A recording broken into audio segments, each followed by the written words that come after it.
சிறகடிக்க மாசி சீரியலில் பார்த்தீங்கன்னா முத்து தனது கார் மற்றும் வேனை விற்க முடிவு செய்கிறார். அதற்கு மொத்தமாக 7,5 லட்சம் ரூபாய் மட்டுமே கிடைக்கும் என தெரிவிக்கப்படுகிறது.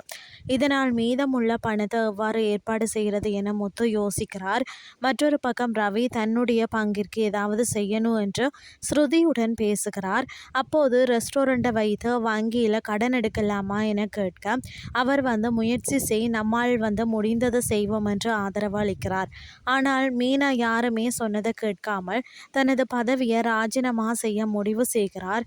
பலரும் நீங்கள் வந்த பிறகுதான் நன்மை ஏற்பட்டது என்று கூறினாலும் அவர் தனது முடிவில் உறுதியாக இருக்கிறார். பிறகு முத்து ராஜினாமா செய்ய வேண்டாம் என கூறுகிறார். ஆனால் அவர் கேட்கல. இதற்கிடையில் ஸ்வேதா சங்கத்தின் உதவியால் டியூஷன் எடுத்ததாகவும் ஒரு மாணவி நல்ல மதிப்பெண் பெற்றதாகவும் கூறுகிறார். சிந்தாமணி இருந்தால் டியூஷன் கூட நடத்த விட மாட்டார் என்று தெரிவிக்கிறார். இதனால் ஒரு கட்டத்தில் முத்து ராஜினாமா கடிதத்தை பிடுங்கி கிழிக்கிறார். இறுதியில் விஜயா நான் வேலைக்கு போகிறேன் என்று கூறுகிறார். ஆனால் என்ன வேலை என்று பார்வதி கேட்க அவர் பதில் சொல்ல முடியாமல் திணறுகிறார். இதுதான் இன்றைய நாளுக்கான எபிசோட்.